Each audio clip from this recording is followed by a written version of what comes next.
राधे राधे, श्री शिवाय नमस्तुभ्यम। देखो, आज हम सुना रहे हैं उस टाइम की कथा जब द्वापर युग में भगवान श्री कृष्ण मथुरा गए थे।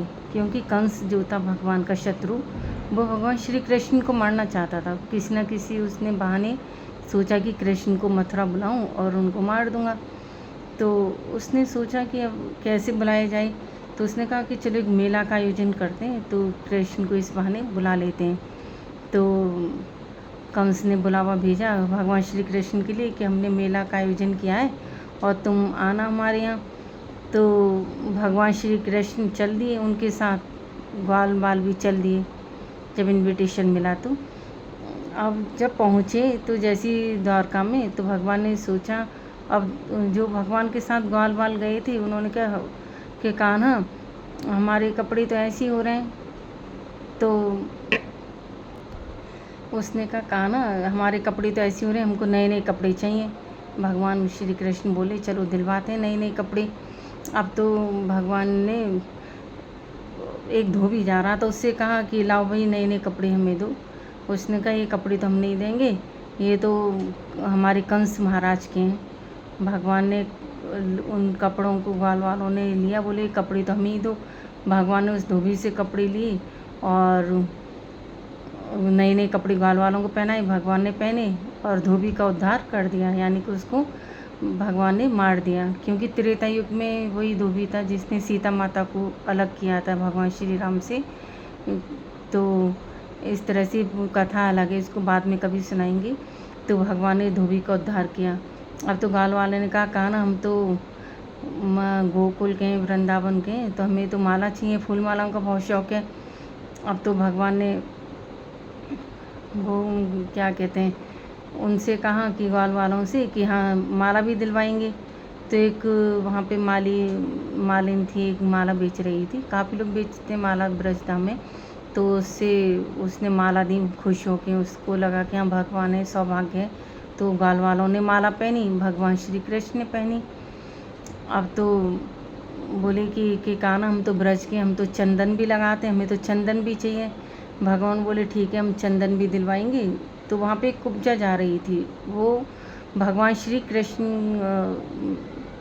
के लिए मतलब चंदन ही ले जा रही थी, वो लेके जा रही थी कंस के लिए चंदन। तो भगवान ने उससे कहा कि चंदन हमें दे दो, कुब्जा से कहा। तो उसने कहा नहीं, ये चंदन तो मैं अपने महाराज कंस के लिए ले जा रही हूँ, उन्हीं को दूंगी।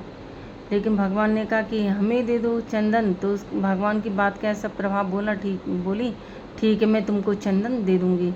तो उसने भगवान के चंदन लगाया, ग्वाल वालों के लगाया। तो भगवान ने देखा ये 3 जगह से टेढ़िया चंदन भी लगाया। तो भगवान ने उसको पैर से ऐसे करके 3 झटके उसकी ठोड़ी पे लग के, ठोड़ी पे हाथ रख के किया। तो वो कुब्जा 3 जगह से जो टेढ़ी थी ठीक हो गई, सुंदरी बन गई। अब तो मैं बहुत खुश हो गई कि देखो मैं सुंदरी बन गई, और उसने भी पहचान लिया साक्षात भगवान है। तो इस तरह उसने भगवान श्री कृष्ण को चंदन दिया। अब तो ये लोग चल दिए वहाँ पर। अब वहाँ गए कंस के दरबार में, तो वहाँ एकदम से दरबार सजा हुआ था, मेला लगा हुआ था। अब कंस ने भगवान श्री कृष्ण को मारने के लिए कुबलिया पीठ नाम का एक हाथी रख रखा था, बहुत शक्तिशाली था। तो अब तो जैसे हाथी मारने के लिए आया भगवान के सामने, भगवान ने उस कुबलिया पीठ का उद्धार कर दिया, उसको मार दिया हाथी को। तो अब तो जो कंस के सेनापति थे, तो अब तो उन्होंने भगवान श्री कृष्ण को मारने के लिए मुष्टिक, चाड़ू, 2 बहुत पहलवान रख रखे थे। तो और भगवान श्री कृष्ण पहुँचे तो उन्होंने जो वहाँ पे एक धनुष रखा था उसको तोड़ दिया। अब तो उसकी जब आवाज़ सुनी कंस डर गया। कंस ने सोचा कि अब तो मेरा बच पाना मुश्किल है, क्योंकि भगवान शिव ने वो धनुष दिया था, कहा इसको कोई नहीं तोड़ सकता, और जो तोड़ेगा वो तुमको छोड़ेगा नहीं, यानी कि वही तुम्हारा राम नाम सत्य कर देगा। तो अब तो कंस भयभीत होने लगा। अब तो उसे चारों तरफ भगवान श्री कृष्ण दिखने लगे, काले ही काला दिखने लगा उसको। अब तो कि भाई भगवान श्री कृष्ण काले रंग के थे, तो उसको कान्हा जी दिखने लगे।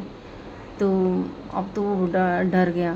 तो उसके सैनिक बोले राज दरबारी कंस से, महाराज क्यों डर रहे हो, हमने तो आप तक तो वो बाद में आएगा, हमने देखना पहले हमारे पहलवानों से लड़ना पड़ेगा, मुष्टिक चारूण है। तो अभी वो जो मल्ल युद्ध वगैरह जो युद्ध होता है, भगवान वहाँ गए, बलराम बीते उबाल बालते, भगवान ने यही 2 मिनट में मार दिया चारूण को और मुष्टिक को। अब तो वो डर गए दरबारी भी।